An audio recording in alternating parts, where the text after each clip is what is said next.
నేను భాగ్యరాజు గారికి వీరాభిమానం అండి. ఆయన సినిమాలు బాగా చూసేవాడిని. ఎప్పుడైనా సరే చెన్నై వెళ్తే ఆయనతో ఫోటో దిగాలి, అవసరమైతే ఆయనతో ఒక కాఫీ టీ లాంటిది ఏమన్నా తీసుకోవాలి. ఆయన కథ వీలైతే ఆయన కథనే ఏదైనా కథ ఇస్తే డైరెక్షన్ చేయాలి, ఇలా ఉండేవాడు అండి. సరే నాకు కొంచెం స్టెప్ పెరిగింది మాట్లాడదాం ఆయనతో అనుకుంటే ఒకరోజు సడన్గా ఈవినింగ్ టైం ఫోన్ వచ్చిందండి. ఫోన్ వస్తే నేను మాట్లాడితే చంద్ర మహేష్ గారా అవునండి. నమస్కారం అండి, నేను భాగ్యరాజుని మాట్లాడుతానండి. ఏ భాగ్యరాజు గారిని ఎవరేనండి? అదే తమిళ డైరెక్టర్ భాగ్యరాజునండి. నేను ఒక్క క్షణం కూడా నమ్మలేదండి. సార్ మీరు అంటే ఆయన సినిమాలో చూసిన వాయిస్ వేరండి, ఆయన వాయిస్ వేరే రకంగా వినిపించింది. అంటే సార్ మీరు నిజంగా భాగ్యరాజు గారిని? అవునండి, నేను భాగ్యరాజుని మాట్లాడుతున్నాను.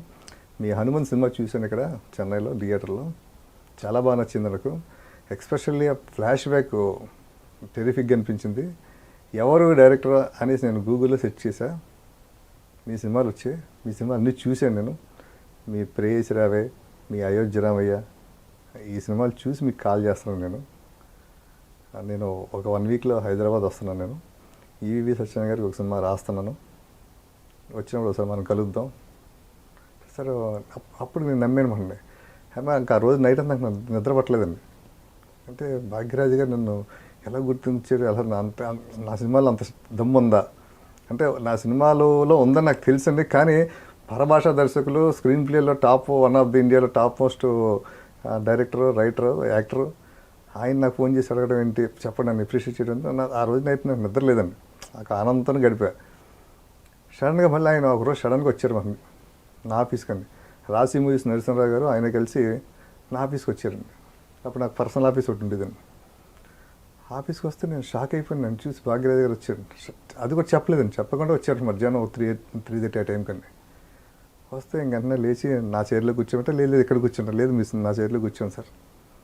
నేను కూర్చోబెట్టి అది కాలదండం పెట్టి, సార్ నా ఆఫీస్ ధన్యం అయిపోయింది సార్ ఇక్కడ మీరు రావడం అన్నది.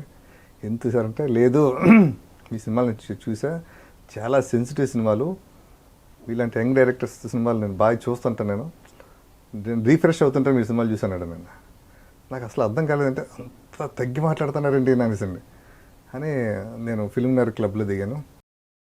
ఈవినింగ్ వీలైతే రండి కలుద్దాం అని చెప్పి వెళ్ళిపోతే ఇంకా నేను ఈవినింగ్ ఎప్పుడు ఈవినింగ్ అయిపోతుందని చూసి ఈవినింగ్ క్లబ్కి వెళ్ళి కూర్చున్నాను. ఆయనతో కూర్చున్న దగ్గరికి నా సినిమాల గురించి డిస్కస్ చేస్తున్నారు. నేను నా ప్రేయసి రవి గురించి అటువంటి కథ ఆయన రాసుకున్నారు, రీసెంట్గా రాసుకున్నారట. నా కథ చూసి, నా సినిమా చూసి ఆ కథను పక్కన పడేసేటండి. ఓకే, చాలా బాగుంది అది అని ఆయన నాకు ఆ కథ గురించి. నేను ఎన్నో సినిమాలు చూశాను, వచ్చిన ప్రతి ఇంగ్లీష్ ఫిల్మ్ కూడా చూస్తుంటాను, ఇంగ్లీష్ ఫిల్మ్ మొత్తం కొరియన్ ఫిల్మ్స్ అన్నీ చూస్తుంటా. ఎక్కడా కూడా ఇటువంటి థాట్తో సినిమా లేదు, ఆ హార్ట్ ఇచ్చే థాట్ అన్నది లేదు. అద్భుతంగా తీస్తాను ఒక సినిమా అని. నెక్స్ట్ మళ్ళీ అయోధ్య రామయ్య గురించి, ఆ సినిమా గురించి 1 అవర్ మాట్లాడారు, అయోధ్య రామయ్య గురించి ఇంకో 1 అవర్ మాట్లాడారు. ఓకే, మాట్లాడిన తర్వాత మళ్ళీ నెక్స్ట్ డే ఈవినింగ్ రండి అన్నారు. ఈవినింగ్ వెళ్తారు సార్, ఇంకా ఆయనతో చనువు పెరిగిపోయిందండి. ఇంకా బాగా చక్కగా మాట్లాడడం. ఆయనతో నా డ్రీమ్ ఏంటి, ఆయనతో ఫోటో దిగా కలిసి భోజనం చేశాడండి. కథ కావాలి ఇంక మూడోది. సార్ మీ అబ్బాయి అంటే మీ ఏమైనా కథ ఉంటే ఇవ్వండి సార్, నాకు మీ కథ చేయాలని కోరిక సార్, నాకు మీరు చెప్తే నేను చూసుకుంటాను సార్ అంటే, అప్పటికప్పుడు ఆయన కథ చెప్పాడు. నేను చాలా బాగా నచ్చిందండి నాకు. సార్ చాలా బాగుంది సార్, నేను చేస్తాను సార్ అంటే, మహేష్ ఈ కథ నా కొడుకు కోసం నేను రెడీ చేసుకున్నాను. నా కొడుకు ఆల్రెడీ తమిళ్లో ఒక సినిమా చేస్తున్నాడు, ఏఆర్ రెహమాన్ మ్యూజిక్, కలైపుల్ దాని ప్రొడ్యూసరు, ఒక పెద్ద సినిమా. దాని తర్వాత నేను చేయాలనుకున్నాను నా కొడుకుతోటి.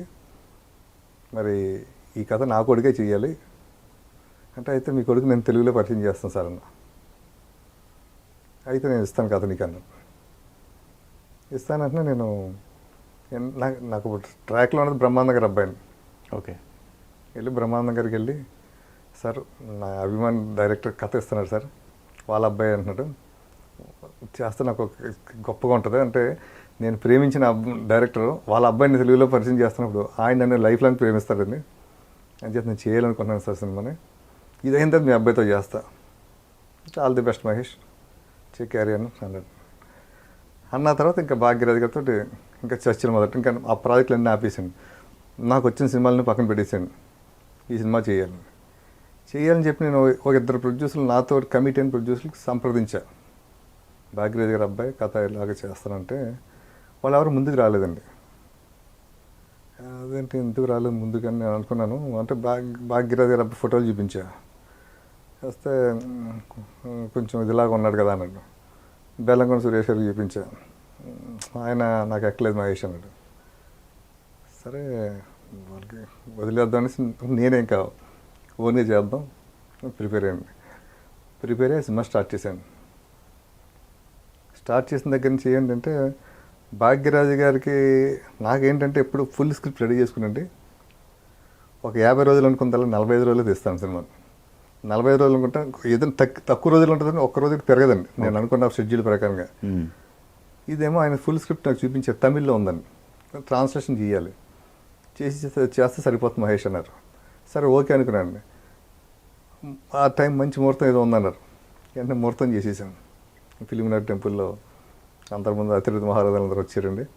ఫస్ట్ టైం సినిమా ప్రొడక్షన్ చేస్తుంటారు, అందరూ ఇండస్ట్రీ అంతా అభినందించారు. చేశానండి. చేసిన దగ్గర నుంచి ఏమైందంటే ఆయన స్క్రిప్టు నేను వైజాగ్లో కూర్చున్నా మహేష్. వైజాగ్ నాకు సెంటిమెంటు. ముందు ఆయన ఇచ్చిన సినిమా 3 భాషల్లో వచ్చింది. అది వైజాగ్లో రాసిన కథ. ఒక ఖైదీ అండ్ డైరీ, అది 3 భాషల్లో సినిమా వచ్చింది. కమల్ హాసన్ సినిమా ఖైదీ డివేట్ అని వచ్చింది, అది వైజాగ్లో రాశాను నేను. అబ్బాయి గారి సినిమా కథ కూడా వైజాగ్లో రాశాను నేను. ఇది కూడా వైజాగ్లో రాద్దాం అంటే సరే నేను వైజాగ్ వెళ్ళి కూర్చున్నాను పార్క్ హోటల్లో. ఒక 10 days కూర్చున్నాను. ఆయన రాస్తున్నారు, ఏదో రాస్తున్నారు, ఒకేసారి చెప్తాను. ఆయన గడుస్తున్న రోజులు 10-12 రోజులు కూర్చున్నామంటే ఎక్కడ తీసిన గొంగలు అక్కడే ఉంది. నాకు టెన్షన్ స్టార్ట్ అయింది, ఏంటో ఇలా వర్కౌట్ లేదు అని. వాళ్ళ అసిస్టెంట్లు వచ్చి సూపర్ సరిగ్గా చెప్పారు సార్, సీన్ అదిరిపోయింది సార్ వాళ్ళ అసిస్టెంట్ చెప్తుండేవారు, ఆయన ఏం చెప్పేవారు కదండి. తర్వాత మళ్ళీ ఆయన మహేష్ చెన్నై వెళ్ళిపోదాం, మొత్తం అయిపోయింది, ఇది ట్రాన్స్లేషన్ చేస్తాను నేను, చేసి నీకు ఇస్తాను, నీకు ఇలాగిస్తే అర్థం కదా ఎవరికని అంటే మళ్ళీ చెన్నై వెళ్ళిన తర్వాత కొన్ని సీన్లు కథ ఆర్డర్ ఇచ్చామని. కథ ఆర్డర్ వచ్చింది, కొన్ని సీన్లు అండి. సీన్లు ఇస్తే నాకు చింతపల్లి రామన్ గారని అప్పుడు మంచి ఫామ్లో ఉన్నారు డైలాగ్ రైటర్. ఆయన రైటర్ అయితే ఆయన ఇంచిన డ్రీమ్ ఎక్సిమల్ ఎక్కువ ఆయన రాస్తూ ఉండడం. ఈ భాగ్యరాజ్ గారితో కూర్చోబెట్టి సిట్టింగ్ చేసాం. ఆయన కూడా కథ చాలా బాగుందండి, కన్ఫర్మ్ హిట్ మహేష్ గారు అన్నాడు. ఆయన కూర్చుని ఆయన సీన్స్ భాగ్యరాజ్ గారు కొన్ని సీన్లు ఇచ్చారు. కథ ఆడిన తర్వాత ఆయనే రాస్తారు మన సీన్స్. ఆయన ఇచ్చిన సీన్స్ మనం ఇక్కడ మనం ట్రాన్స్లేషన్ చేయించుకొని మన నేటివిటీ విధంగా మన డైలాగులు రాయించుకోవాలి మనం. ఇలా అయితే కొన్ని సీన్లు ఇచ్చారండి ఆయన. ఇచ్చిన తర్వాత షూటింగ్ స్టార్ట్ చేసాం. ఒక 3 రోజులు షూటింగ్ జరిగింది. 3 రోజులు షూటింగ్ జరిగిన తర్వాత ఆయన ఆపండి ఆ షూటింగ్ అని. ఏమండి అన్న అంటే నా కొడుకు ఎలా ఉన్నాడో చూసుకోవాలి, స్క్రీన్ మీద చూసుకోవాలి నేను, తర్వాత ఎలా వస్తుందో చూసుకోవాలి, అసలు ఫ్లో చూసుకుందామండి అంటే 5 రోజులు షూటింగ్ చేసామండి. ఆపేసి మళ్ళీ దాన్ని ప్రింటింగ్ చేసి మళ్ళీ ఎడిటింగ్ చేసి ఆయన చూసుకుని నేను చూసుకుని అందరూ సాటిస్ఫై అయ్యి బాగుంది, ఆ అబ్బాయి చాలా పర్ఫార్మెన్స్, చాలా వెరీ గుడ్ ఆర్టిస్ట్ అండి అబ్బాయిని. అలాగే కన్నడ హీరోయిన్ అందిరిత రే అండి అమ్మాయిని, మంచి పేరు, బాగుంది అనుకున్నామండి.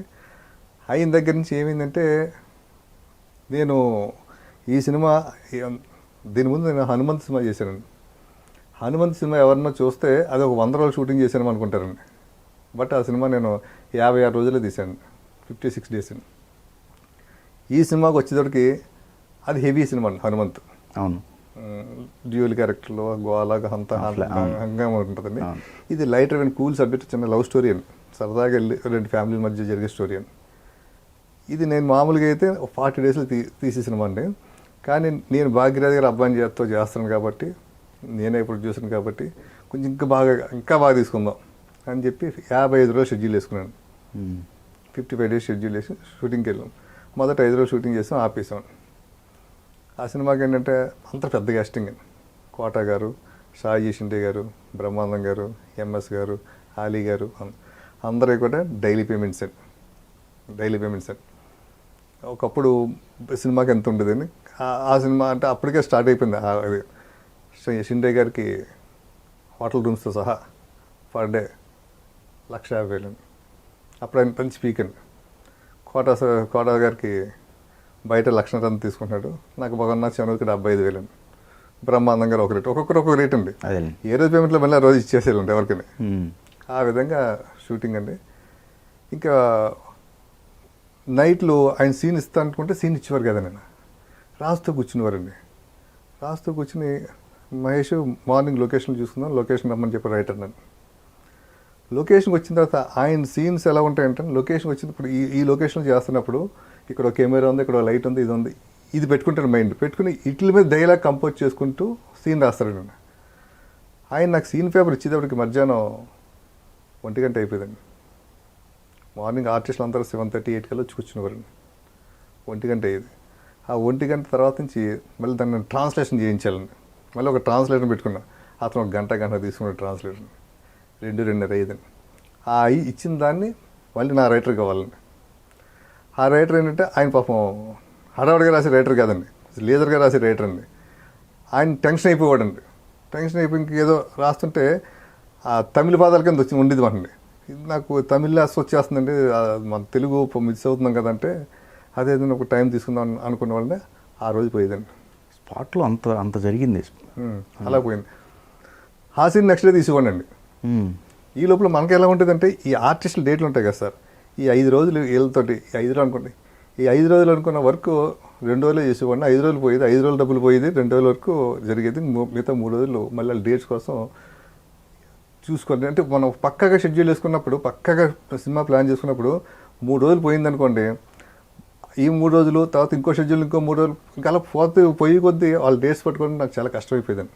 బడ్జెట్ కూడా పెరుగుద్ది. బడ్జెట్ పెరగడం అంటే ఇంకా ఎలా ఉండేదంటే, నా పరిస్థితి జాతరలో తప్పని చిన్నపిల్లడి పరిస్థితి ఎలా ఉంటుందండి, ఇంకా అలాగే అయిపోయింది, అయ్యమయం అయిపోయింది నాకు. అంటే నాకేం అర్థం కావట్లేదు, ఎటు వెళ్తున్నా తెలియట్లేదండి. 55 రోజులు అనుకున్న సినిమా 110 రోజులు తీసాను సినిమాను. నేను ఆ రోజున సినిమా 2.5-3 కోట్ల రూపాయలు అనుకున్న సినిమా 5 కోట్లు అయిందండి. 5 కోట్లు బడ్జెట్ అయింది. తీస్తూనే ఉన్నాం. మళ్ళీ మధ్యలో ఆయన అలిగేవాడండి. మామూలుగా అలిగేవాడు కదా నేను. ఒక్కొక్కసారి నాకు కోపం వచ్చి సీన్స్ నాకు తెలుసు కదండి, స్క్రిప్ట్ ఒకటి అనుకున్నాం కదా, నేనే మళ్ళీ రాసుకునండి మా రైటర్తో రాయించి షెడ్యూల్ పెట్టి సడన్గా డేట్స్ ఇచ్చేవారండి. వాళ్ళ కాంబినేషన్ షూటింగ్ చేయాలి నేను. షిండే గారి కాంబినేషన్, అందరి కాంబినేషన్ షూటింగ్ చేయాలి. వాళ్ళందరికీ నేనంటే చాలా గౌరవం అండి. ఆ గౌరవం మీద ఓన్ ప్రొడక్షన్ తీసుకున్నాడు అని. ఈ సినిమాకి నేను బ్రహ్మానందం గారి గురించి నేను ఎంత మెచ్చుకున్నా కూడా తక్కువేండి. బ్రహ్మానందం గారిని ఆయన వేరే ఆర్టిస్టులు కూడా మాట్లాడేవాడు, ఆయన మాట్లాడేవాడు. జనరల్గా మాట్లాడరు, వేరే ఆర్టిస్టులు మాట్లాడరు. ఆయన డేట్లు కూడా కాదు, ఆయన డేట్ల కోసం ఆ టైంలో మోహన్ బాబు సినిమాలో ఎక్కడ ఉండి అని వెళ్ళి ఆయన ఎక్కడ రిక్వెస్ట్ చేసుకుని, వాళ్ళు ఎవరన్నా ఒప్పుకోలేదనుకోండి, అక్కడ ఒక గంట షూటింగ్ చేసి మళ్ళీ నా దగ్గరికి వచ్చి నా కాంబినేషన్ అండి నాకు 1 గంట చేసి మళ్ళీ వెళ్ళిపోయి మళ్ళీ చేసి చాలా అద్భుతంగా నాకు హెల్ప్ చేశారండి బ్రహ్మానందం గారు. అలాగే అందరు ఆర్టిస్టులు అండి, కోట గారు కానీ షిండే గారు కానీ చేశారు. కానీ నాకు మెయిన్ ఎవరైతే నా ఫ్యాను, నా అభిమాని, నాకు దేవుడిలాగా ఫీల్ అయ్యానో ఆయన వేసేసాడు దెబ్బని నాకు. అక్కడ నేను షూటింగ్ చేస్తున్నప్పుడు ఏమైందంటే, వాళ్ళ అబ్బాయి హీరో కదండి, ఆయన మాటికి ఫోన్ చేసి అడిగేవాడు, ఏం చేస్తున్నారు ఏంటి సీన్ అంటే ఆయన చెప్పుకునేవాడు అనుకుంటాండి. సడన్గా ఈ అబ్బాయి నెక్స్ట్ డే షూటింగ్ ఉంటుంది కదండి, మార్నింగ్ పికప్ చేసుకుని కారు వెళ్ళేది హోటల్కి అండి, ఉండేవాడు కదండి. ఏంటంటే వెళ్ళిపోయాడు, నైట్ వెళ్ళిపోయాడు, ఎర్లీ మార్నింగ్ వెళ్ళిపోయాడు. వెంటనే ఫోన్ చేస్తే, అవును మా అబ్బాయికి నైట్ ఫుడ్ పాయిజన్ అయింది, కడుపు నొప్పి వచ్చేసాడు, ఈ వారం రాలేడు అనేవారు. అంతే సడన్గా షెడ్యూల్ క్యాన్సిల్, లొకేషన్కి వెళ్ళితే క్యాన్సిల్ అండి. ఓకే లొకేషన్కి వెళ్ళిన తర్వాత చాలా టార్చర్ అనుభవించారు అయితే. ఇది చూసి ఆ హీరోయిన్ కూడా అలాగే నేర్చుకుందండి, అందరితో అన్న అమ్మాయి కూడా అలాగే నేర్చుకుంది. ఆ తర్వాత కింద మీద పడి సినిమా ఫినిష్ చేశాను. నేనేంటంటే డబ్బులు ఒకేసారి ఒక ఫ్రెండ్ ఓన్ ప్రొడక్షన్ చేస్తున్నాను అనేసి ఒక ఆనందంతో ఒక ఫ్రెండ్ని అడిగా. అతని దగ్గర బాగా డబ్బులు ఎక్కువ ఉన్నాయండి. ఎక్కువ అంటే సినిమా ఫైనాన్స్ చేస్తుంటాడు, మనం బిహెచ్ఎల్లో ఉంటాడండి. ఫైనాన్స్ అంటే ఎంప్లాయీస్, రిటైర్డ్ అయిపోయిన ఎంప్లాయీస్ అంతా ఆయన దగ్గర డబ్బు పెడతారండి. ఆయన రొటేషన్ చేస్తుంటాడు, వాళ్ళకి రూపాయి అంత ఏదో ఇస్తారండి, ఇంకొక 50 పైసలు రూపాయి వేసి ఆయన బయట తిప్పుతుంటాడు. అలాగే ఆయన దగ్గర ఫండ్ ఎక్కువైపోయింది. ఆయన ఒకసారి నన్ను అడిగాడు, నేను సినిమా ఫీల్డ్కి వద్దాం అనుకుంటున్నాను త్రూ నీ ద్వారా, మంచి ప్రొడ్యూసర్ చెప్పు, సినిమా ఫైనాన్స్ చేస్తాను. నేనే వద్దనుకోండి, సినిమా ఫైనాన్స్ మామూలుగా ఫైనాన్స్ కదా, అది గ్యారంటీ ఉంటుంది వచ్చేంత వరకుని, సినిమా మీదే ఉంటుంది ఫైనాన్స్, వేరే దాని మీద ఉండదు. సినిమా ఆగిపోయింది అనుకో, నువ్వు నీ లైఫ్ కూడా ఆగిపోద్ది అక్కడతోటి, అది బయట డబ్బులు వద్దులేని పెట్టుకోవద్దు అన్న. నేనే నా సినిమాకి వచ్చేటప్పటికి నేను అతను అడిగా. బట్ ఏంటంటే ఏ నెల ఇంట్రెస్ట్ ఇచ్చేసేయాలండి అతనికి, ఎవ్రీ మంత్ ఇంట్రెస్ట్ ఇచ్చేసేయాలి.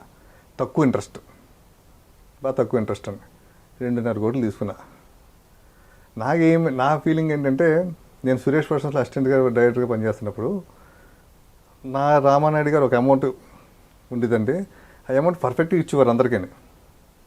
కానీ నాయుడు గారు షూటింగ్ ఎలా ఉంటుందంటే, ఒక 10 రోజులు షూటింగ్ ఉంటుంది, 20 రోజులు షూటింగ్ ఉంటుంది. 20 రోజులు ఆ టెక్నీషియన్స్ వేరే సినిమాలు చేసుకుంటూ ఉంటారు. అలాగున్నప్పుడు నేను అనుకున్నవాడిని, నాయుడు గారు కొద్దిగా ఇలా ఇచ్చే బదులు ఒకసారి అమౌంట్ ఆ టెక్నీషియన్కి ఇచ్చేస్తే దాంతో ఏదైనా కొనుక్కుంటాడు కదా, ఏదైనా ఒక ఐటెం కొనుక్కుంటాడు, ఇది నాయుడు గారి పేరు మీద కొనుక్కున్నాను అని ఉంటుంది కదా, అంటే వాళ్ళు ప్యారలల్గా వేరే సినిమాలు చేస్తున్నారు కదా అని అనుకుని నేను 1-2 సార్లు నాయుడు గారి దగ్గర రండివ్వండి, సార్ ఒక సినిమా చేస్తున్నప్పుడు ఇచ్చి అమౌంటే తక్కువ అమౌంట్, 70% ఇచ్చి 30% మళ్ళీ ఫస్ట్ రిలీజ్ ముందు రోజు ఇస్తారు, మీరు ముందే ఇచ్చేయచ్చు కదా సార్ అంటే, ఏమయ్యా ముందే డబ్బులు ఇచ్చామనుకో వాళ్ళు మన మాట ఎవడంటో అస్సలు ఉండదు, వాళ్ళ డబ్బులు మన దగ్గర ఉన్నంతసేపు వాడు మన మాట వింటాడు. సినిమా అంతా అయిపోయి ఇంకా రేపు రిలీజ్ అనగా అంటే ఇంకా నాకేం ప్రాబ్లం లేదన్నప్పుడు నేను క్లియర్ చేస్తా, ఇది కరెక్ట్, ఇది సిస్టమ్ అని. కానీ నేను చూస్తున్న టెక్నీషియన్ అంతా మంచి టెక్నీషియన్సే కదా, ఇది కాదు కరెక్ట్ కాదు కదా అని నేను అనుకుని నేనేం చేశా, ఒకసారి అమౌంట్ నేను వేసుకున్నాను. కరెక్ట్గా 4 monthsలో అయిపోతుంది నా సినిమా, 4 నెలలు అయిపోతుందని చెప్పి అంత టెక్నీషియన్స్ నా రెగ్యులర్గా పనిచేసే టెక్నీషియన్స్ అని సింగిల్ పేమెంట్లు ఇచ్చేసాయండి అందరికీ. అంటే మన నెలకి 15 రోజులు షూటింగ్, 15 రోజులు ఉంటుంది, 15 రోజులు వాళ్ళు వేరే సినిమాలు చేసుకుంటూ ఉంటారు కదా, సింగిల్ పేమెంట్ ఇస్తే మనం ఇచ్చినప్పుడు ఏదైనా ఉపయోగపడుతుంది కదా అని. పాపం అలా సిన్సియర్గా పనిచేశారండి వాళ్ళు. 6 నెలల వరకు నేను 4 నెలలే చెప్పాను అందరికీ, 6 నెలల వరకు మాట్లాడలేదండి. 6 నెలల తర్వాత నుంచి ఇంకా వాళ్ళు వచ్చేవారు కాదు, క్లాష్లు పెట్టేవారు. ఆ సినిమాకి దాదాపు 10 మంది కెమెరామెన్ మారారండి. అంటే మెయిన్ కెమెరామెన్ ఒకడే, ఇంకా క్లాష్ ఉంది, ఇంకా క్లాష్ వచ్చి మనం ఇచ్చుకోవాలి కదండి పేమెంట్, 4,000 5,000 ఎంత ఉంటుంది కదండి అది. ఇంకా అలాగా ఎటు వెళ్తుందో తెలియదండి, ఇంకా ఎలాగ వెళ్ళిపోయిందండి అలాగా. ఇంకా సినిమా ఇంకా ఏంటంటే ఆ ఫైనాన్సర్కి ఏ నెలకి ఇంట్రెస్ట్ కట్టాలండి. 4 నెలలు 5 నెలలు అయిపోతుంది కదా, ఎంత మహా అయితే 15 లక్షలు ఇంట్రెస్ట్ అంతకనే ఎక్కువ అవ్వదు అనుకున్నాంటే, ఆ సినిమా నేను అనౌన్స్ చేశానండి. ఇలా భాగ్యరాజు కొడుకుతో సినిమా చేయబోతున్నాను అనౌన్స్ చేయగానే శాటిలైట్ వాళ్ళు పరిగెత్తుకుంటూ వచ్చారండి. వచ్చి 10 లక్షల రూపాయలు అడ్వాన్స్ ఇచ్చారండి. నేను ఇంకా బ్యానర్ కూడా రిజిస్ట్రేషన్ చేయలేదండి, బ్యానర్ లేదు ఏమీ లేదు, పేపర్ మీద రాసుకున్నారు. అప్పుడు అంత రేట్ లేదండి శాటిలైట్ అండి. ఏం చేద్దాం, నేను చేసిన శ్రీహరి సినిమా హనుమంతే 50 లక్షలకి అంతకు అమ్మారండి శాటిలైట్. ఇది ఎవరు కొత్త హీరోతో చేస్తాను సినిమా 75 లక్షలండి. అంటే మీ గుడ్ విల్ ఉండటం వల్ల కొత్త హీరో 75 అంటే నేను సైన్ చేసి తీసుకున్నాను అండి. ఏరియాల నుంచి చాలామంది వచ్చారు, సినిమా మేము కమిట్ అవుతాం, మేము తీసుకుంటామని. సరే నేను మీకే ఇస్తాను సినిమా, కొంచెం లాస్ట్లో చూద్దాం ఎంత అవుద్ది అంటే తెలియదు కదా, ఫస్ట్ టైం దిగాం కదా, ఇంకా శాటిలైట్ అయితే ఫిక్స్డ్ రేట్ కదండి, వాళ్ళు మనకి ఇవ్వడం మనం ఇచ్చేది కాదు కదా అని నేను కమిట్ అయి దిగాను సార్. బాగుంది, హ్యాపీగా ఉంది, జాగ్రత్తగా చూసుకుంటే ₹1 కోటి పైగా మిగులుతుంది, ఇది ఈ ఎయిమ్తో దిగాను సార్. నేను డబ్బుల కోసం దిగాను, డబ్బులు వస్తాయంటే మనకున్న అన్నీ బాగున్నాయి. ఆ తర్వాత దీన్ని తమిళ్ కూడా డబ్ చేయొచ్చు, ఇంక భాగ్యరాజు గారు ఉన్నారు కదా, అవసరం దీన్ని హిందీ కూడా చేయొచ్చు, సినిమా పాయింట్ బాగుంది కదా అని దిగిన దగ్గర నుంచి 4 నెలలు అనుకున్న సినిమా దరిదాపు 25 నెలలు పట్టిందండి. 25 నెలలు నేను నెల ఇంట్రెస్ట్ కట్టాలండి, నెలకు 4 లక్షల రూపాయలు కట్టాలండి ఇంట్రెస్ట్. ఒక 7-8 నెలలు కట్టానండి, కట్టడం మానేసాను. కానీ కట్టడం కోసం ఇంకా ఇంట్లో అమ్మడం మొదలుపెట్టాను. కట్టడం కోసం ఇంకా అమ్ముకుంటూ ఒక్కోటి, ఈ నెల ఒక 1/2 కేజీ గోల్డ్ అమ్ముతాం, ఈ నెల ఇంకో 1/2 కేజీ ఇంకా అమ్ముదాం, ఇలా ఇంట్లో ఏం పెట్టుకున్నానో అలాగా. సరే ఈ నెల అతను ఒప్పుని కూడా కదండి, ఒక్కరోజు కూడా లేట్ ఉంటుంది, అతని కండిషన్ అది. 1వ తారీఖు 1 రోజు ముందు ఇచ్చేసేలా, ఇంచేది నువ్వు ఇచ్చిన డబ్బులు మళ్ళీ నేను శాలరీలు ఇచ్చుకోవాలి. ఒకసారి నేను బ్యాంకాక్ షూటింగ్కి వెళ్ళాను. షూటింగ్కి వెళ్ళి సరికి అప్పుడు డబ్బు అయిపోయింది. అప్పుడు దాదాపు 15 నెలలు పై అయిపోయింది, 15-16 నెలలు అయిపోయింది. ఆ బ్యాంకాక్ వెళ్ళడానికి కూడా డబ్బు లేక సుంకు రమేష్ గారి దగ్గర కొద్దిగా అక్కడ కొంచెం ఇక్కడ కొంచెం ఇంకా పెద్ద వడ్డీలు కానీ తప్పదు, ఫినిష్ చేసుకోవాలి తెచ్చుకొని వెళ్ళాం. వెళ్ళి రాగానే కాపీ వస్తే అమ్మేద్దాం సినిమా. కాపీ వచ్చేటికి ఎంత అంటే మనకు బడ్జెట్ దాటిపోయింది. నేను 2.5 అనుకున్నాను. అప్పటికే 4 వచ్చేసింది. వడ్డీలు పెరిగిపోతున్నాయి. సరే ఎంతకు అమ్మాలో తెలియదు. సరే కాపీ వస్తే కాపీ చూపించి మనకున్న గుడ్ విల్ మీద ఏదో రేటుకి వెళ్ళిపోద్ది అన్న ఉద్దేశంతో నేను ఉన్నాను. ఈ లోపల ఫైనాన్సర్స్ ఒక్క నెల లేట్ అయిందండి. లేట్ అవ్వడం అంటే నేను బ్యాంకాక్కి వెళ్ళి చెప్పా, నేను ఊరు వెళ్తున్నాను, షూటింగ్కి వెళ్తున్నాను, ఈ నెల వడ్డీ కట్టలేను, నెక్స్ట్ మంత్ చూద్దాం. లేదు ఎంతో కొంత కట్టి మీరు కట్టాలి. సరే చూద్దాం, నేను వచ్చిన తర్వాత కడదాంలేను. నేను బ్యాంకాక్ నుంచి ఇంటికి వచ్చాను, అర్ధరాత్రి వచ్చా. లేట్గా పడుకున్నా. వచ్చరికి ఆయన వచ్చాడు మన ఫైనాన్సర్. ఆయన ఒక్కడే రాలేదు, 2 మారుతి వ్యాన్లు వేసుకుని పిల్ల పాపలు ముసలమ్మలతో అందరినీ వేసుకొచ్చాడు. సార్ మీరు డబ్బులు ఇస్తే ఈ నెల తిండి తింటారు సార్, లేదంటే కష్టం అవుద్ది అన్నాడండి. సార్ నాకు ఒక నిమిషం ఆలోచించా, చాలా బాగాలేదు పద్ధతి ఇది అంటే. సరే అండి, ఈ లోపల స్టార్ట్ చేశారు. సార్ ఈ నెల మీరు వడ్డీ ఓపెన్ పర్లేదు sir, no problem. Next month మా అమ్మాయికి పెళ్లి చేస్తున్నామండి, కొంచెం కట్టిన డబ్బులు, మా డబ్బులకి 20 లక్షలు మీ దగ్గర ఉన్నాయంట, ఈయనదేమో 15 లక్షలు ఉన్నాయంట, ఇదంట అనేసి మొత్తం లెక్కలు చెప్పారు. సార్ ఇచ్చేస్తాను, నెక్స్ట్ 1 మంత్ టైం పెట్టారు. విని వెంటనే ఫిల్మ్ నగర్లో ఇల్లండి ఇమ్మీడియట్గా అమ్మేశాను, తక్కువ రేటుకి అమ్మేశాను. అంటే ఎవరితో మనం ఏదైతే చూపించుకోకూడదు, ఎవరిని మనం అనిపించుకోకూడదు, తీసేసి తక్కువని వాళ్ళ అమౌంట్ వాళ్ళకి వాళ్ళు అన్నదానికన్నా 10 రోజులు ముందే పట్టుకెళ్ళి అమౌంట్ ఇచ్చేసాను. ఇచ్చేసి దాంతోపాటు ఆ ఇల్లు కొన్నాయని కూడా పూర్తిగా అవ్వలేదు, కొద్దిగా ఇస్తా అంటే మళ్ళీ ఇంకో ల్యాండ్ ఉంటే ఆ ల్యాండ్ కూడా అమ్మేసింది నానక్రమ కూడా దగ్గర. తీసుకెళ్ళి పట్టుకెళ్ళి అతను మాట ప్రకారం ఇచ్చేసాను. నిజంగా ఏంటంటే ఆ టైంలో పిల్లలకి అప్పుడు ఇంకా మెచ్యూరిటీ రాలేదు. 7th క్లాస్ 8th క్లాస్ చదువుతున్నారు పిల్లలు, 6th 7th. నా వైఫ్ నన్ను బాగా సపోర్ట్ చేసినాను. ఏదైనా మనం కట్టుబాట్లతో వచ్చాం, పేరు వచ్చింది, ఒక ఇల్లు వచ్చింది, అవి ఉన్నాయి, ఏదో జరుగుద్ది. ఒకసారి సినిమా రిలీజ్ అయితే మళ్ళీ మన డబ్బులు మనకు వచ్చేస్తాయి కదా, అదే అన్న దాంతో దిగాము. తర్వాత భాగ్యరాజు గారిని తీసుకొచ్చి ఒకసారి సినిమా ఓపెనింగ్ టైంలో ఒకసారి ఇంటికి వచ్చాడు కదండి, తీసుకొచ్చాను. అయిపోయిన తర్వాత సినిమా అయిపోయిందని కాపీ వచ్చింది. కాపీ వచ్చిన తర్వాత మళ్ళీ ఆయన ఫుల్ జోష్లో ఉండేవాడు నాతో, బాగా ఖర్చు పెట్టావు, బాగా తీసావు, చాలా బాగుంది సినిమా, చాలా బాగుంది అని చాలా బాగా మాట్లాడుతూ అందరికి చెప్తుండేవాడు. తీసుకెళ్ళి మళ్ళీ ఆయన్ని మా ఇంటికి తీసుకొచ్చాను. వచ్చాడు, వచ్చి నేను అందరికి చెప్పా, సార్ మీరు సొంత ఇంట్లోకి ఉన్నప్పుడు వచ్చారు, అది పెద్ద ఫ్లాటు, 3 బెడ్రూము, 2200 స్క్వేర్ ఫీట్ అదే ఇల్లు. ఇప్పుడు చూడండి 1500 స్క్వేర్ ఫీట్ రెంట్ ఇంట్లోకి వచ్చాను నేను. అంటే నేను ఎవరిని అనట్లేదు, టైం గురించి చెప్తున్నాను, టైం ఎలా ఉందనేసి. అంటే ఒకటి కావాలనుకున్నప్పుడు ఒకటి వదులుకోవాలంటారు కదా, ఇదేనంటే మీరు నాకు కావాలనుకున్నాను, దానికోసం అది వదులుకున్నానండి. కళ్ళం నీళ్ళు పెట్టుకున్నాడు భాగ్యరాజు.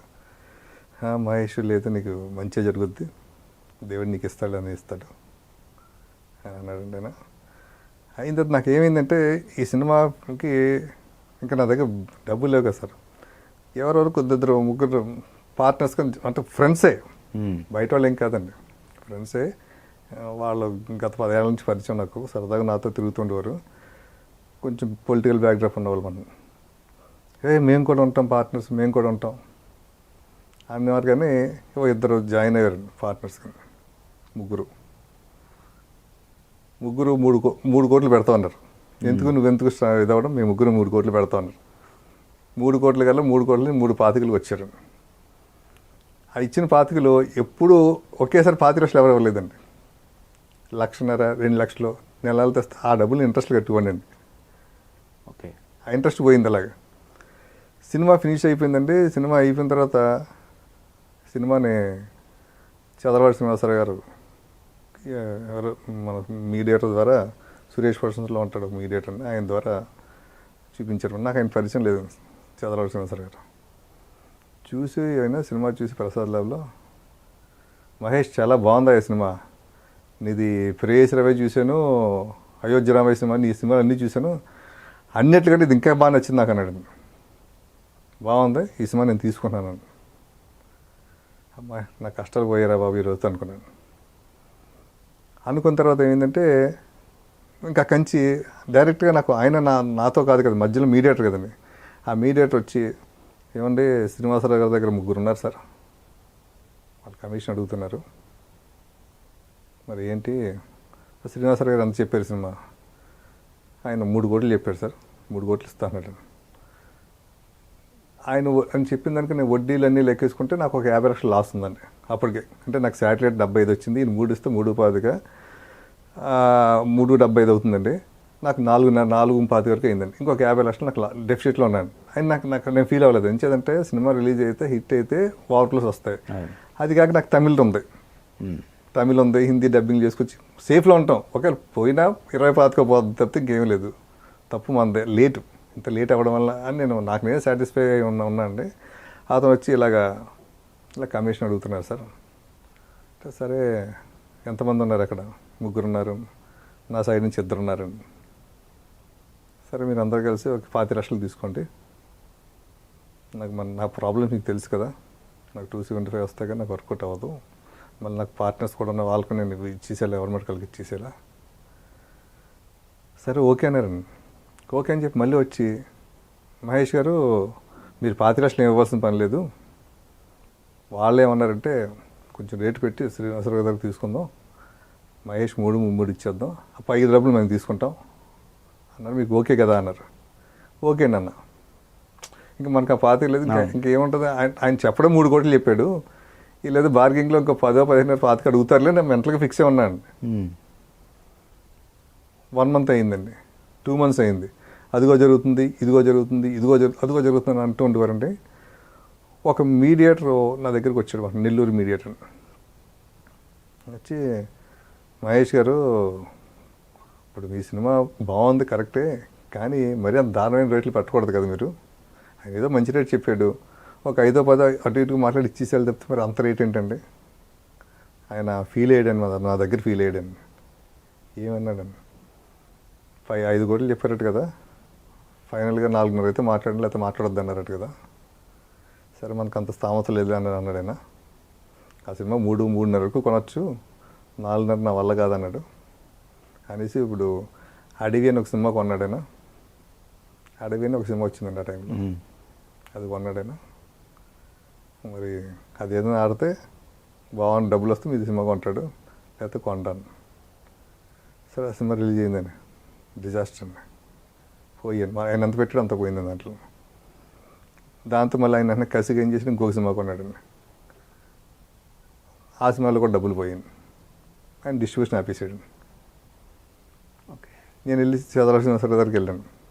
నన్ను చూడగానే ఆయన రిసీవింగ్ పెద్ద బాగాలేదండి. ఏంటమ్మా అన్నాడు. సరే ఇలాగ సినిమా అంటే, అప్పుడు నేను కొనట్లేదు అన్నాడు. కదా అప్పుడు మీరు చూసారు కదంటే, అప్పుడు అన్నాం కానీ ఇప్పుడు లేదు కదా అన్నాడు. అప్పుడు తర్వాత చెప్పారు, సార్ నాకు తెలియదు సార్, నాకు మీ దగ్గర ఇలా జరిగిందట, మీరు ఈ రేట్ చెప్పారంటే, నువ్వు అప్పుడే రావచ్చు కదా, ఇప్పుడు ఎందుకు వచ్చావు అన్నాడు. ఇలాగంటే అలాగంటే, సార్ ఇప్పుడు ఎలా సార్ నేను ఏం చేయాలో అర్థం కావట్లేదు, నీకేమైనా కష్టం ఉంది, నీకు బాగా బాధల్లో ఉన్నాను చెప్పు, ఒక 5 లక్షలు ఇస్తాను, తప్పితే సినిమా అయితే నేను తీసుకోను, ఇప్పుడు నేను కొని మూడ్లో లేను నేను అన్నాను. సార్ నేను వెళ్ళిపోయానండి. ఈ లోపల ఏమైందంటే ఇంక సినిమా బయట చదలవాడి శ్రీనివాసరావు చూసాడంట, తీసుకోవడం మానేశాడంట, ఇంకో రకంగా వెళ్ళింది మన బయట టాక్ వేరే రకంగా. సరే అయినా కూడా నేను మళ్ళీ ప్రిపేర్ చేశాను సార్ సినిమా రిలీజ్ చేయడానికి. ఈ లోపల ఏంటంటే నా దగ్గర ఎవరైతే పార్ట్నర్స్గా ఉన్నారని చెప్పింది సార్ అండి, ఓ 3 ఉండి. ఈ 3 ఏం చేశారంటే, మహేష్ 25 లక్షలు కదా, మా ఇంట్లోనూ ఎందుకు పార్ట్నర్షిప్ అన్నారు, పార్ట్నర్షిప్ అంది ఓకే, ఇంట్లో లేడీస్ని సాటిస్ఫాక్షన్ చేయడం కోసం చెక్కులు ఇచ్చేసే, చంద్రమేష్ మాకు ఇచ్చేసాడు డబ్బులు, రిలీజ్ కాగానే ఫస్ట్ డబ్బులు మనకే ఇస్తాడు అని చెప్పేసి మేము చెప్తాం, చెక్లు ఇచ్చాను, చెక్లు ఇచ్చేసాను. చెక్లు ఇచ్చిన తర్వాత ఇంకా సినిమా రిలీజ్ చేయాలని అనుకుంటున్నానండి. ముందుకు వెళ్ళటం లేదండి. అనుకోవడం ఆగిపోవడం, వెళ్ళడం ఆగిపోవడం. ఈ ప్రాసెస్లో ఉండగా రామానాయుడు గారికి ఎవరో చెప్పారటండి, మహేష్ కొంచెం ఫైనాన్షియల్ క్రైసిస్లో ఉన్నాడంటే. అసలు మహేష్ ఏందయ్యా ఎందుకు తీసి సినిమా తీసాడు, బ్రహ్మాండం డైరెక్టర్, శుభ్రంగా మంచి డబ్బులు వస్తున్నాయి, ఇప్పుడు అవసరం మహేష్కి. సరే అంటే పిల్లని మహేష్ అంటే వెళ్ళాను. సార్ మీరు సినిమా రిలీజ్ చేయండి సార్, సినిమా చూడండి. సినిమా చూశాడండి, బాగుందనండి. బాగుంది మహేష్, సినిమా రిలీజ్ చేద్దాం, టైం చూసి రిలీజ్ చేస్తానండు, కొంచెం టైం పడుతుంది, సినిమాలు లేనప్పుడు చూడాలి, ఉన్నప్పుడు వేస్తే నీకు డబ్బులు రావాలి కదా, మళ్ళీ డబ్బులు పోతే టైం కరెక్ట్ టైంలో వేసానుకో నీకు 4 డబ్బులు వస్తాయి కదా అని. సరే ఓకే అండి అన్న.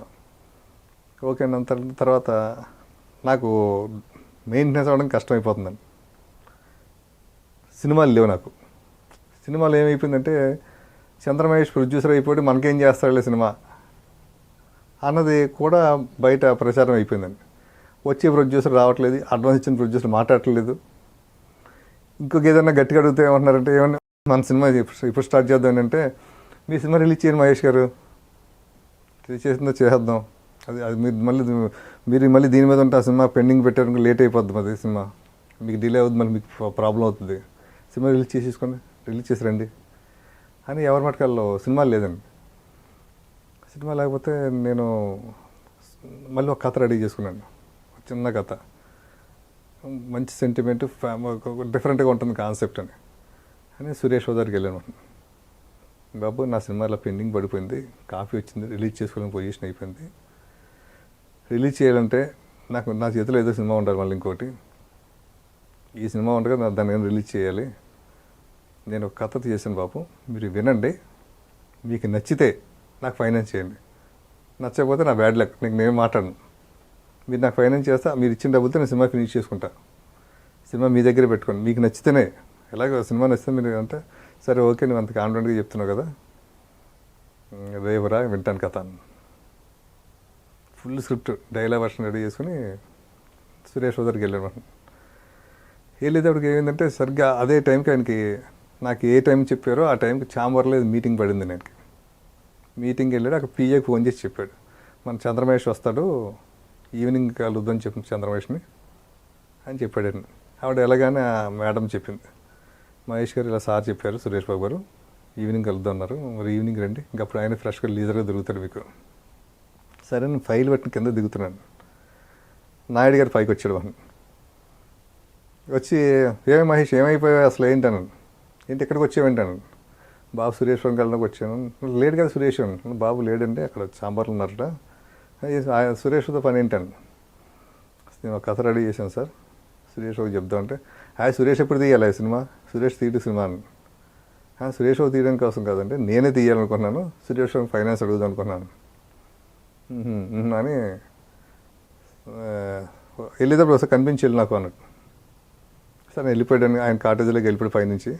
సార్ నేను వెళ్తే మళ్ళీ ఆయన కనిపించా, మళ్ళీ ఇప్పుడు నీకు సినిమా తీయడం అవసరం మహేష్ అని. మరి చేయాల్సి తప్పదండి, అంటే నాకు సినిమా లేదు యాక్చువల్గానే, గ్యాప్ నాకు మళ్ళీ ప్రాబ్లం అవుతుంది, గ్యాప్ వచ్చి కొద్దిగా ప్రాబ్లం అవుతుంది సార్ అని. సరే సార్ చిన్న హెల్ప్ చేస్తారా సార్, ఏం చెప్పాను, ఈ స్క్రిప్ట్ నేను ఇప్పుడు దిగిను, నాకు ఆల్రెడీ కోడ్ రంగేసిన సినిమా ఫిక్స్ అయిపోయి ఉంది, నెక్స్ట్ మంత్ షూటింగ్కి వెళ్ళాలని. సార్ మిమ్మల్ని తీయమంటలేదు సార్ నేను ఈ కథనే, ఈ కథ మీరు చదవండి సార్, మీకు నచ్చింది అనుకోండి సురేష్ బాబు రికమెండ్ చేయండి, బాబు నేను మహేష్ కథ బాగుంది మీరు చెప్తే ఇంకా నాకు ఇంకా బలం అవుతుందని సురేష్ బాబు దగ్గర అన్న. అలాగంటావా సార్, నాకు 3-4 రోజులు పడుతుంది, ఓకేనా సార్, అలాగే సార్ కానీ ఫైల్ ఇచ్చేసాను. ఫైల్ ఇచ్చేసి నేను వెళ్ళిపోయాను. అప్పుడు ఏంటంటే మన ఎన్ శంకర్ గారు జై బోలో తెలంగాణ సినిమా వర్క్ జరుగుతుంది, ఆ సిట్టింగ్స్లో నేను కూర్చున్నవాడు. ఆంధ్రజ్యోతి దగ్గర ఉండేది ఆఫీస్ అండి, జర్నలిస్ట్ కాలనీలో.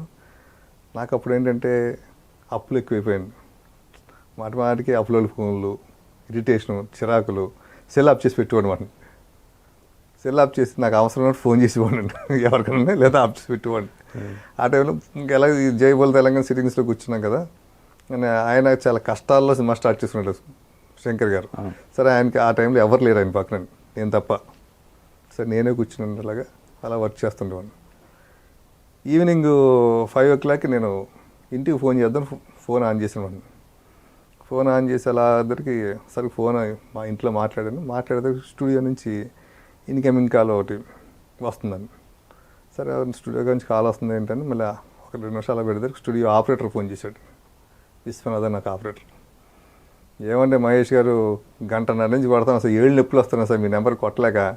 సార్ దొరికాడా మహేష్ అని అడుగుతున్నారు. ఒకసారి నాయుడు గారికి లైన్కి వెళ్తున్న లైన్లో ఉండండి నన్ను కలిపాడు నాయుడు గారికి. పొద్దుట మాట్లాడిన నాయుడు గారికి సాయంత్రం మాట్లాడిన నాయుడు గారికి చాలా తేడా ఉందండి. ఏమ్మా ఎక్కడున్నావమ్మా అన్నాడు. సార్ ఇక్కడ ఉన్నాను. ఏమన్నారు మరి రాగలుగుతావు ఒక హాఫ్ అన్ అవర్లో రాగలుగుతావా అన్నాను. నేను వెహికల్ ఏమి పంపించినాను. లేదు నా వెహికల్ ఉందండి. అక్కడి నుంచి స్టూడియోకి 5 నిమిషాలు అండి శంకర్ గారి ఆఫీస్ నుంచి. వెంటనే 10 నిమిషాలు వెళ్ళాను. వెళ్తే నేను ఆ స్క్రిప్ట్లో వెనకాల బడ్జెట్ కూడా పెట్టానండి. ఎంత బడ్జెట్ అవుతుంది ఏంటని మొత్తం డీటెయిల్స్ మొత్తం నా ప్లాన్ ఇంత సార్ పెట్టా. స్క్రిప్ట్ అంతా చదివానమ్మా, బాగుంది, బడ్జెట్ కూడా బాగానే ఉంది, ఆ బడ్జెట్లో తీయగలుగుతావు నువ్వు? తీస్తానండి. ఓకే ఓకే అంటే నేను మామూలుగా జనరల్గా అడిగాను. ఈ మధ్య కొంచెం మహేష్ సినిమా తీసుకొని అప్సెట్ అయ్యాడండి, అని చేత అతను ఫ్రెష్ అయితే కానీ మళ్ళీ సినిమా తీయలేడు అని అంటున్నారు. బట్ నీ సబ్జెక్ట్ చదివి నీ అందరూ చూసినట్టు నాకు నచ్చింది. ఆ బడ్జెట్లో ఫినిష్ చేస్తావు సినిమాను? చేస్తాను సార్. నువ్వెందుకు చేసుకోవాలి సినిమాది, నాకు చేయొచ్చు కదా నువ్వు అని. అంటే సార్ మీరు కోడి రంగేష్ గారితో సినిమా అంటున్నారు కదా సార్ అని. అంటే అది జరుగుతుంది, ఇంకా డైలాగ్ వర్షన్ రెడీ అవ్వలేదు, ఇది పక్కాగా ఉంది కదా, రేపు షూటింగ్కి వెళ్ళిపోవచ్చు కదా, ఎవరు నీ ఆర్టిస్టులు చెప్పు అన్నాడు. కృష్ణుడు అనుకుంటున్నాను సార్ ఇలాగా ఇలా ఈ విధంగా క్యాస్టింగ్ అని. సరే రేపు మార్నింగ్ రా అంటే మళ్ళీ మార్నింగ్ వెళ్ళాను. మార్నింగ్ వెళ్ళగానే 2 లక్షల రూపాయలు చెక్ ఇచ్చి నేను చేస్తున్నాను, నీ రేటు 10 లక్షలు ఇస్తున్నాను నేను, ఓకేనా అన్న. మీ ఇష్టం సార్, సినిమా బాగుంటే ఇస్తాను నేను. సరే అలాగే సార్ కానీ 2 లక్షలు చెక్ ఇచ్చారండి. ఇచ్చి ఎవరు హీరో సార్ మీరే డిసైడ్ చేయండి సార్ హీరో అన్నది. నేను కృష్ణుడు అనుకున్నాను, మీరు వద్దన్నారు కాబట్టి మీరు సుమంత్ బాగుంటాడు అన్న. సుమంత్ వారిని పిలిచి చెప్పాను కదా, చెప్పాం కథ బాగుంది, కథలో ఎక్కడ యాక్షన్ ఉండదండి, ఆయనకి యాక్షన్ కోరాడండి, అది పెట్టడానికి ఉండదండి. ఒక 2 గంటలు ట్రైన్ లేట్ అయితే ఆ 2 గంటలు ఏం జరిగింది, కథ అంతా రైల్వే స్టేషన్లో ప్లాట్ఫామ్ అయితే కథ అండి, ప్లాట్ఫామ్ దాటి బయటికి వెళ్ళమండి. ఇంకా అక్కడ యాక్షన్ ఎలా వస్తుంది, రాదండి. బాబు యాక్షన్ అయితే రాదంటే లోపల గోపాలకృష్ణని తీసుకొచ్చి కూర్చోబెట్టాను. ఆయన కథ స్టార్టింగ్ ఏదో అతను యాక్షన్ అడుగుతున్నాడు కదా అని కొత్తగా ఆయన ఏదో క్రియేట్ చేసి గోపాలకృష్ణ గారు చెప్పారు. మొత్తం నచ్చలేదండి అతనికి. అంతకుముందు కథ బాగుందన్నాడు, ఇప్పుడు నాకు మొత్తం నచ్చలేదు అన్నాడండి. నాయుడు గారు చెప్తే నాయుడు గారు ఏమై ఉన్నా కథ ఎందుకై పాడు చేస్తారు, యాసి కథ తీయండి అంత, ఇంకేం వద్దు, అక్షరం కూడా మార్చొద్దు. సరే అన్నామంటే ఈ లోపల ఆయనకి నిఖిల్ లైన్లోకి వచ్చాడు. మనం వస్తే నిఖిల్ కూడా ఖాళీగా ఉన్నాడు ఆ టైంలో. నిఖిల్ని పిలిచి ఏంటామంటే నిఖిల్ నాయుడు గారు పిలిచి ఈ స్క్రిప్ట్ ఇదే స్క్రిప్టు, దీంట్లో యాక్షన్ ఉంటుంది ఏముంటుందో, 2 గంటలు ట్రైన్ లేట్ అయితే ఏంటి కథ అన్నది, ఈ స్క్రిప్ట్ పట్టుకెళ్ళు చదువుకో, మీ పేరెంట్స్తో కూడా చదివించు, నచ్చితే రా రేపు మార్నింగు సినిమా చేద్దాం, నచ్చకపోతే నేను వేరే హీరోని పెట్టుకుంటా. అలాగే సార్ లేదు నేను చేస్తాను సార్, మీ బ్యానర్లో చేయాలి సార్, కథ కూడా తెలియాలి కదంటే పట్టుకెళ్ళి అతను ఇంటికి వెళ్ళి తను చదివి వాళ్ళ పేరెంట్స్తో కూడా చదివించాడండి. నెక్స్ట్ వాళ్ళ పేరెంట్స్ అంతా వచ్చి చాలా బాగుంది సార్, మా అబ్బాయి చేస్తాడండి సినిమా, రెమ్యునేషన్ కూడా వద్దండి, ₹1 కూడా వద్దన్నారండి.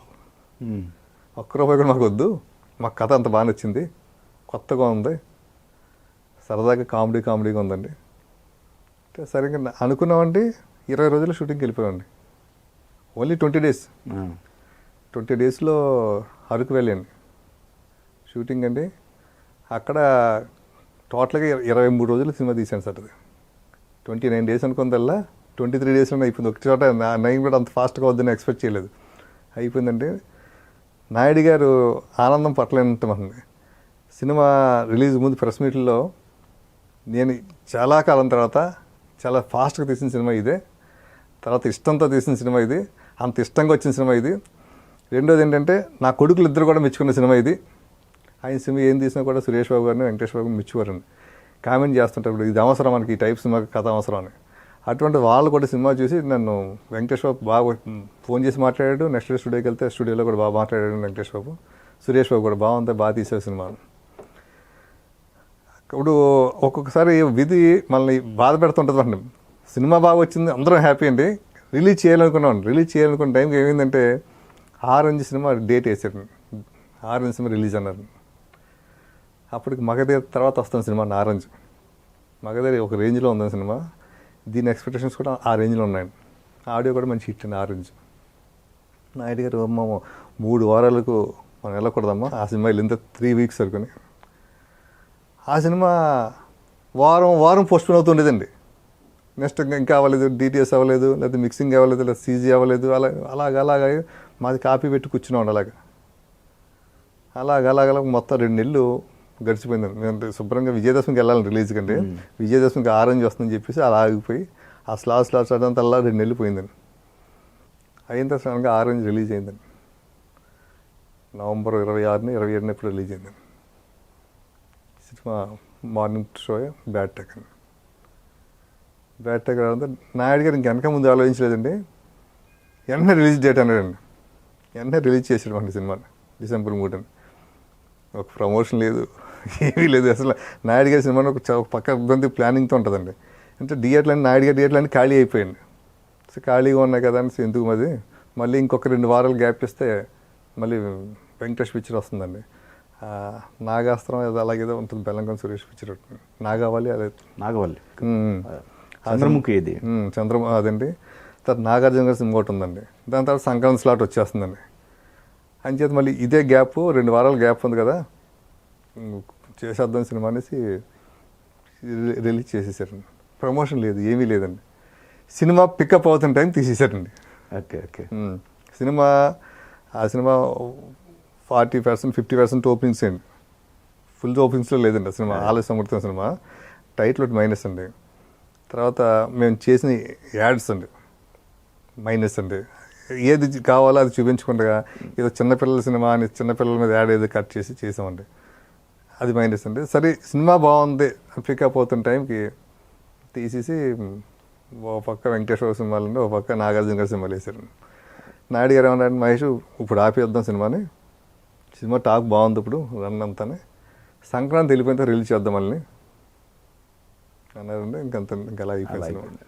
అలాగా ఒక మంచి సినిమా అది టీవీలో వస్తుంటుందండి. వచ్చిన పిల్లలు కూడా అందరూ ఇంత మంచి సినిమా ఎందుకు ఆడలేదంటారు. సరే టైం అండి.